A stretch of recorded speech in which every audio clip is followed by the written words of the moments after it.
Here in Portland, illegal street takeovers are a growing problem, and police say they are preparing for potential street racing that could happen this weekend as it draws people from across the region. Fox 12's Michaela Armstrong took a ride along with PPB today and has a look at how Portland police are getting ahead of these takeovers to keep things under control. Portland police devoted more resources to potential street activity Saturday night, and on our ride along, those added resources came in handy. Speed regulations and looking for street racer cars that are assembled. A lot of times they'll gravitate towards places where they have options to slip out of. Portland police wasted no time to get ahead of the planned street racing activity that Officer Jarl Moreland says tends to happen more often when the weather is good.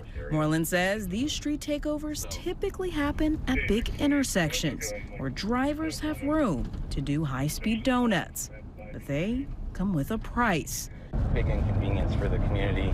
It's not safe for a lot of people, especially if they're speeding down the highways and racing each other on the interstates and weaving through cars, high rate of speed. It's just one of those things that is dangerous for everybody to have to be putting up with. Police try to break up these street takeovers, but over the years, they have become more popular and dangerous.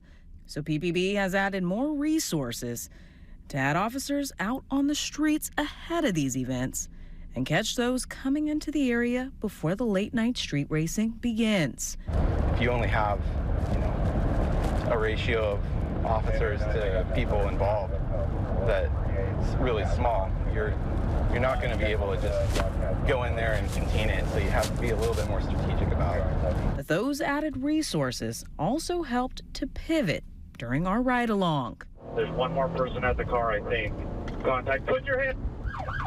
More officers were able to respond to a car speeding, and the individuals in it were found with a BB gun. Police had to let them go, but Moreland says it shows how valuable it is to have extra help to crack down on dangerous driving. The story doesn't quite add up, but we have to be able to put together good cases.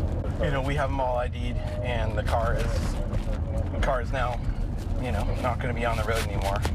Whoever was driving it doesn't have access to that to drive it at 90 miles an hour on public streets, so we'll call it a small victory then. Officers plan to investigate that incident further, but were able to recover at least 3 unlawfully possessed firearms ahead of the planned street racing event. In North Portland, Michaela Armstrong, Fox 12 Oregon.